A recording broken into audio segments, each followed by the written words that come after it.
Check, check, check, check. Ladies and gentlemen, Jimmy here. How are you guys doing?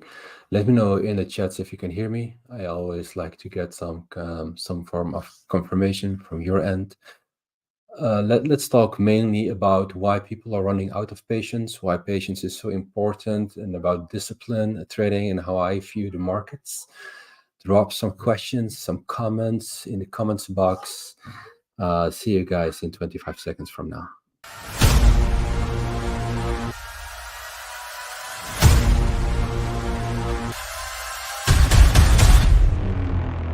From meme to utility, Floki has it all. NFT metaverse game called Valhalla. Floki University, DeFi, charity, and shopping. Floki is governed by the people, for the people. Floki, together there is no stopping us. There is no stopping us. There's no stopping us. There's no stopping you. There's no stopping you as long as you have a plan and if you're disciplined and if you're prepared. I want to talk today about a few things. First, it's a vision. Those who don't know me, I'm Jimmy. I'm with the Burp Nest. I'm a trading psychology coach. I'm a master NLP coach. I'm doing this for a quite long time. I had the honor to have mentored and coached numerous people. And I'm here actually happy to share my own insights, and hopefully this will help you to strengthen your mindset and market reading skills. So before I move on and talk about Bitcoin and how I see the Bitcoin, let's quickly decipher what we're seeing here. What do we see here? Since November, this period, we organized our trading event last year. The theme of our event was "The best time is now."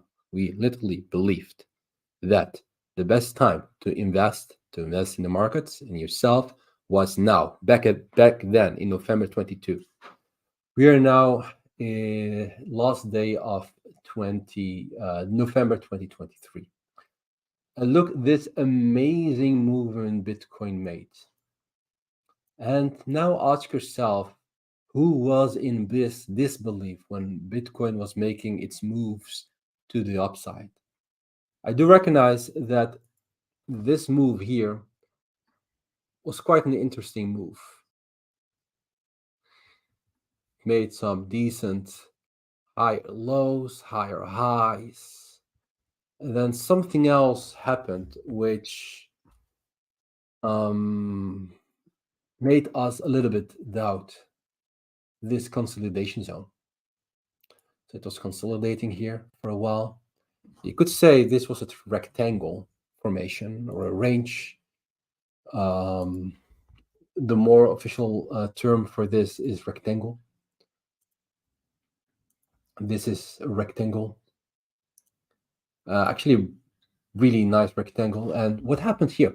So ask yourself, what happened? Sometimes it's really good to go back to price action and ask yourself, what happened here? What happened here? This was a ranging environment for 222 days. A rectangle is often known, and you're going to see a lot of rectangles. And I'm explaining this because this knowledge might help you to make the most out of ranges about rectangles. There's always a range, low time frame, high time frame, and it's telling you something. Now ask yourself, what kind of emotions are attached to this range? It could be a fear, hope, anxiety, probably people losing what? Patience, because it was like a real long time of ranging. What was the distance here? No, 26% still. It gave us a lot of, opportunities to go long or short. This is really interesting. And often after such a range, you want to understand, okay, what are my triggers now? And what could be an interesting target. So from a rectangle point of view, from this rectangle, we could say, okay, the target could be around 30K, 40K-ish, something like that. If it would go down, it would target like 19K, something like that. Of course, that didn't happen. Now ask yourself, can this kind of price action occur just by coincidence or by chance? This kind of price action doesn't appear just by chance. A lot of people, they neglected this uptrend and couldn't see the reality as a reality because of different biases and PTSD. When we experience a high level of emotions, a big high degree of regret or pain, it's going to blur the way how you see things. Even if you try to rely on data, because if you torture data enough times, it will confess. If you torture data enough, it will confess. By the way, guys, ladies and gentlemen, I'm not seeing anyone in the comments saying where they're from. Let me know where you guys are from and if you have any questions. If not, then I'm gonna ban you from this live stream. This was a joke. Okay, to circle back, biases will occur to the upside and to the downside. And now, when price action is going down, just like here, and everyone is bearish, what's actually the question you should ask yourself? There are actually a few questions. How has this affected me? One.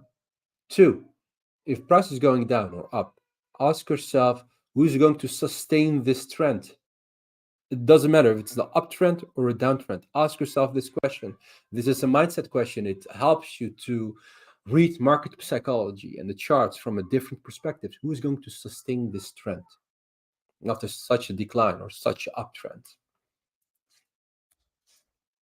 What I've seen, and people are probably still in this denial. Wait, this is the 3-day chart. Let me go to the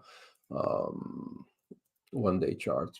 By the way, this one is for free, multi-indicator. Forgot his name. I think his name is Def Chart. He created this. You can. I can use a lot of indicators, but still, I'm still using this. It's quite convenient, actually.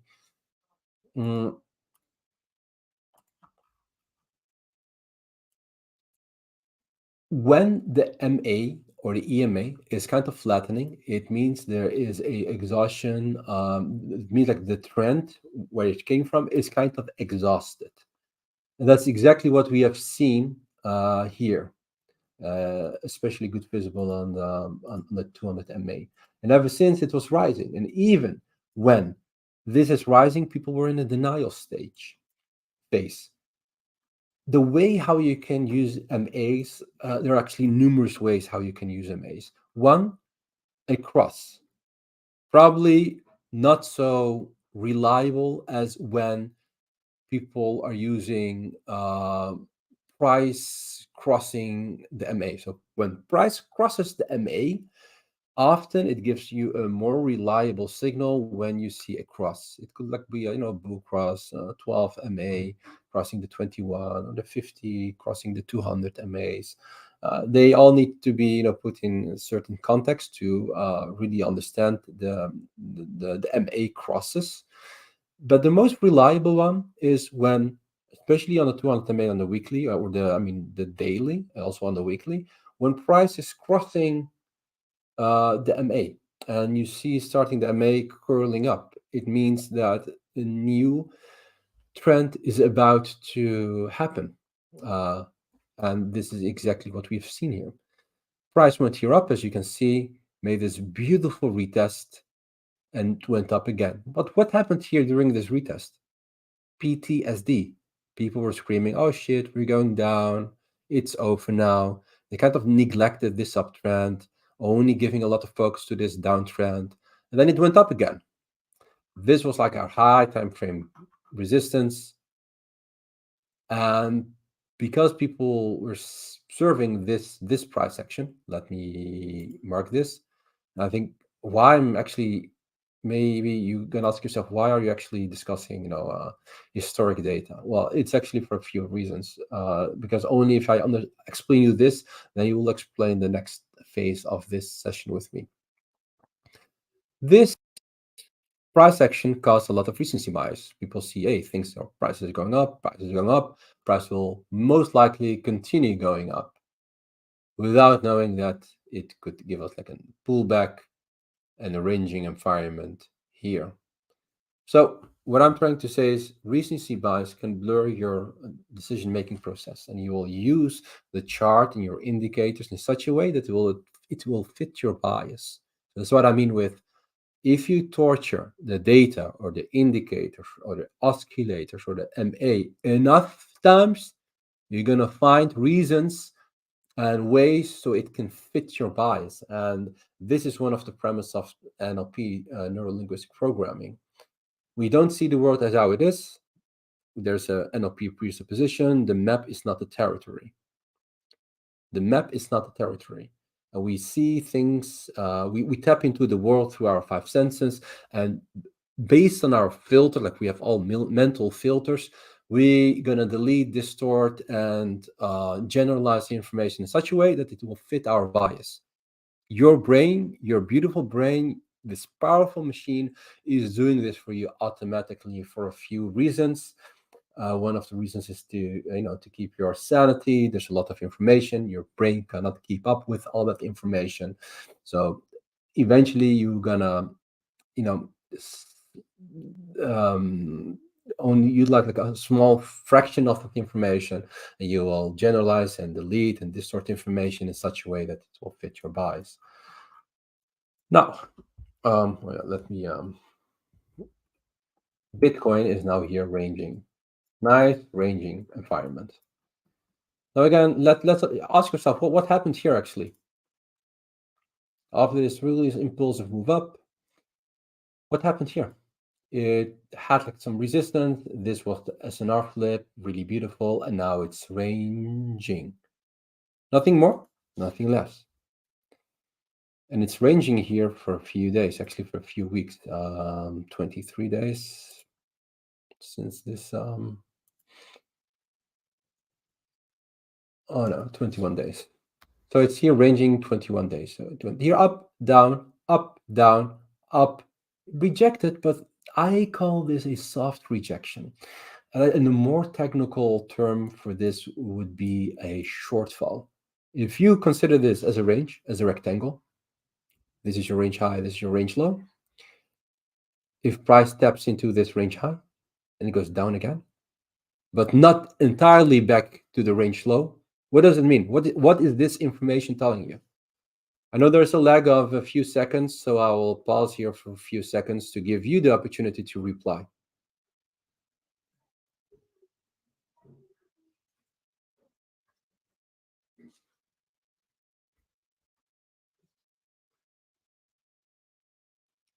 This is a shortfall. It means bears were not strong enough to push the price down. Bulls stepped in to push the price a little bit up. And since then, it was just Bitcoin is not doing much here. It's not doing much. Resistance is resistance until it isn't resistance. However, if it can manage to break out, your next target, like from a classical pattern perspective, would be around 41.3K. Would it be nice or wise to open your position here, like a long position? Probably not, unless your name is Michael Saylor, who likes to open a long position or buy Bitcoin at resistance. If I would play this, there's actually a few ways. Or you want to buy, and this is maybe like the less preferred way, and put your stop loss below this shortfall.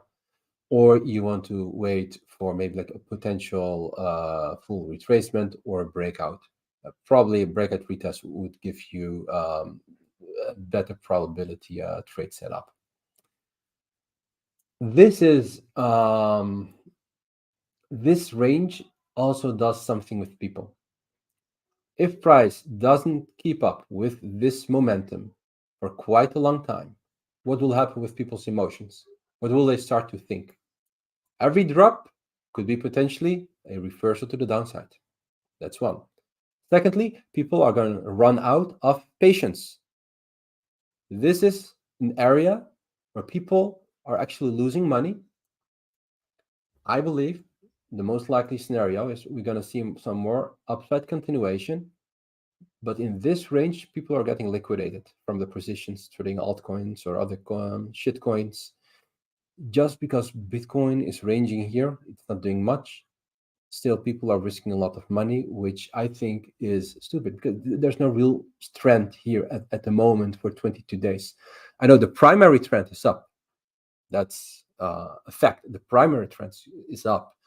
But this range here is actually what is this actually telling us? It's just a consolidation. It's just price is not doing much. So then you should understand your mental edge. I often tell people knowing when not to trade is more important than knowing when to trade. For me, example, this area, this is not a area where I think, okay, let me take some Bitcoin trades here. I rather prefer to zoom in and to check out other altcoins to see if they can give me a better trade setup. I hope this makes sense.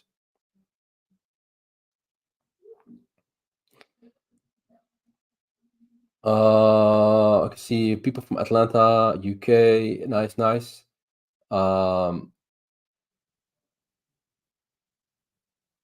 Even seeing some people saying that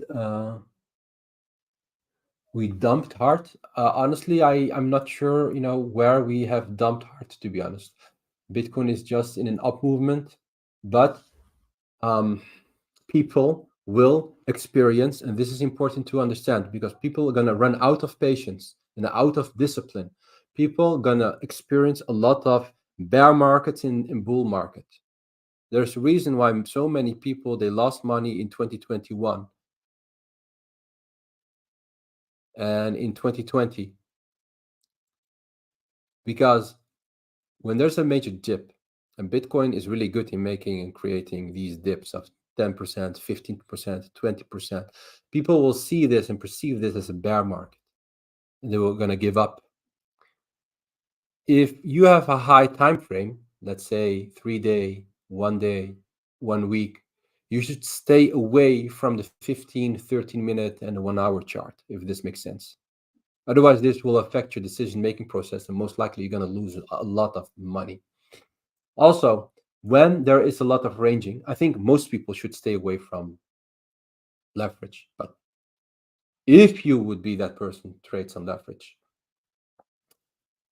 if there's a ranging environment, and you don't have an edge, then understand this. Knowing when not to trade is more important than knowing when to trade. And you should have this rule for yourself.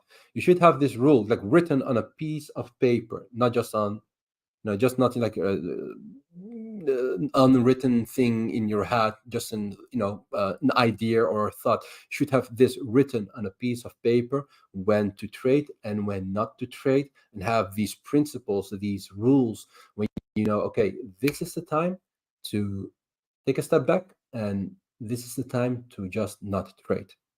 If you don't have this principle for yourself, you're going to have a big problem. And this brings me actually to another topic. A lot of people, they lack focus, but also a mission and a vision.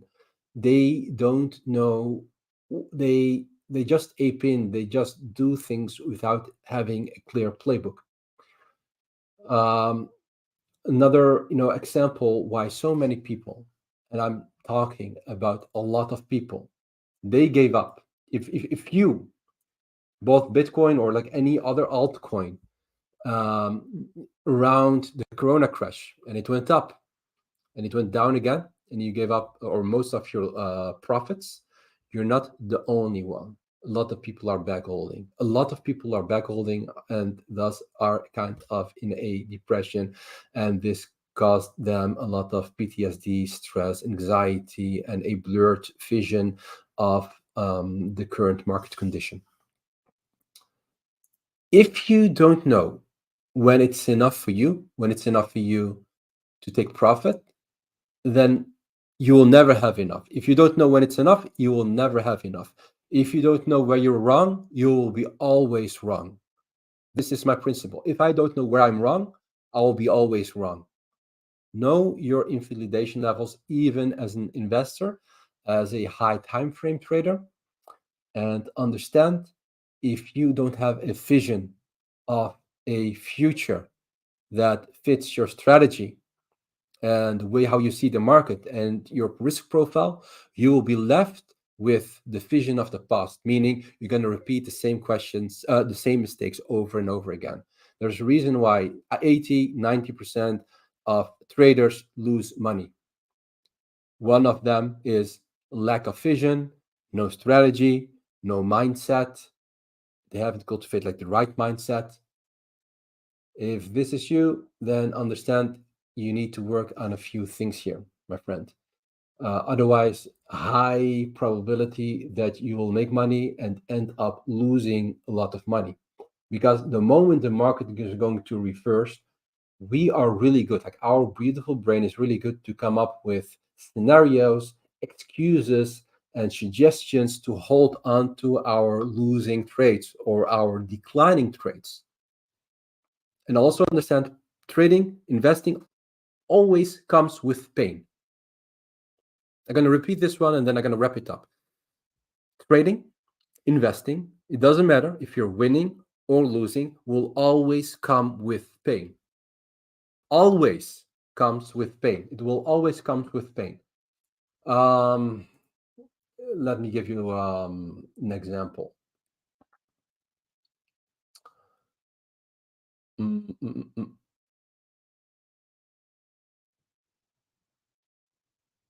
Yeah, okay, we can use the Bitcoin chart for this. If you're in a long position, you bought Bitcoin and you sold it for, let's say, like 80-90% profit, and then it does another 20, or it prints like another 30 or 40%. Your brain will automatically tell you, oh shit, if I only would have hodled. Why have I sold it too early? You're gonna regret selling things at profit. And this idea, this scenario will cause you the next time to deviate from your principles and from your trading plan. If you're in a losing trade, you can also suffer a lot of pain because you lost money. If you're in a winning trade and it keeps going up, you will also feel pain because you missed out some of the gains, like potential gains. So this brings me actually to the fact that there is no perfection in trading. And if you are in a winning trade and you're about to skill out, and this meets your criteria, your principles, then no, you're doing actually the right thing. And when these thoughts will arise, remember yourself, there's a lot of randomness in the market, but also a lot of non-randomness. But to make the most out of crypto, meaning not losing money, but winning money, you should not be random. You should be like the non-random variable in this space. The more randomness you will show, the more likely you will lose money. The only way to make money is to stay consistent and to be at least like less random in your behavior. Yeah, I'm seeing people, I'm getting impatient waiting for a pump. Yeah, of course, you're not the only one. There are a lot of people trying, waiting for a pump. A pump will come when, the market is ready to pump the coin. And when it pumps, it can pump really hard. See this level, this level here. This was a what? This was like a multi-year, this level here, a multi-level, and I was even surprised. This is a multi-level SNR level. Very clear, right? Support, support, support, bearish retest, resistance, resistance. Then it broke out here. It even didn't give us a retest. Of course, it still can go down, right? And we could call it like a retest, but like not a classical, throwback, as in, back and then up again. So the market confirms there is no price action below this black line. It just went straight up, and Bitcoin can do the exact same thing, and it can shoot up to 40K, or even, as explained in my Bitcoin report of last Tuesday, 47 point something K.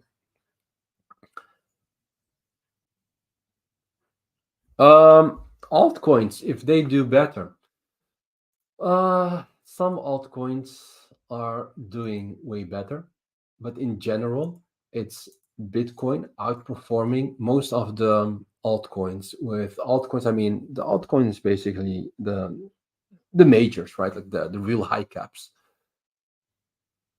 This is how Ethereum performed against Bitcoin. I don't really see a lot of strength from Ethereum against Bitcoin. Yeah, this is no, this is the chart I wanted. This is just also what is this? This is also kind of resistance for the total market cap, excluding Bitcoin. It can give us it could allow alts to perform well, but the bottom line is, most altcoins, they actually underperformed against Bitcoin. Most of them, not all of them, but many of them in the top 10, top 20, top 40. Of course, there are some like new narratives, like the AI narrative. They outperformed, and when Bitcoin is ranging and not doing a lot of, not doing much, they can outshine and overperform. There's also the I mentioned, like the AI narrative. There are some other narratives, like privacy protocols. They're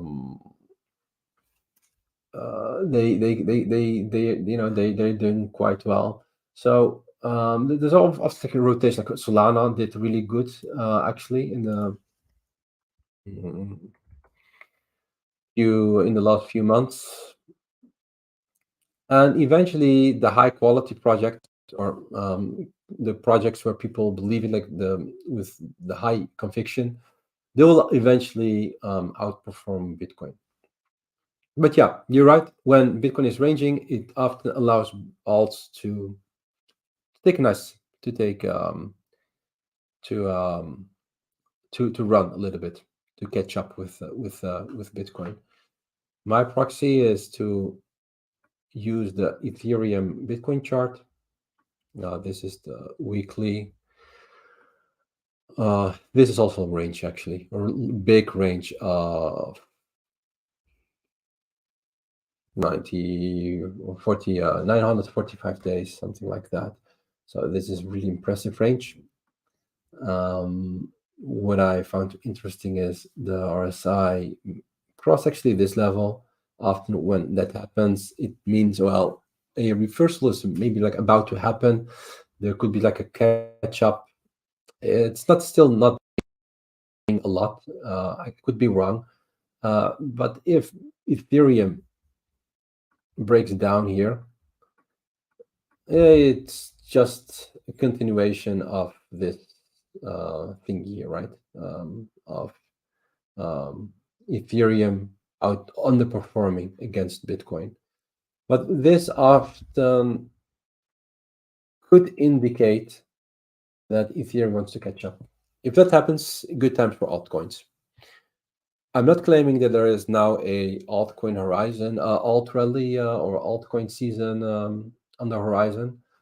Eventually they will come, but I think there will be some rallies here and there, but just really short-lived. So it would be good if you're playing alts to have predetermined TPs.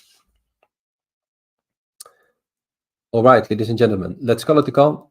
My wish was actually to keep it short, 15 minutes. I ended up doing a live stream of 30 minutes, So sorry for that. Next time I'm gonna keep it really short and to the point, so I respect, and save all of your to save your time. If you enjoy this, hit the like button.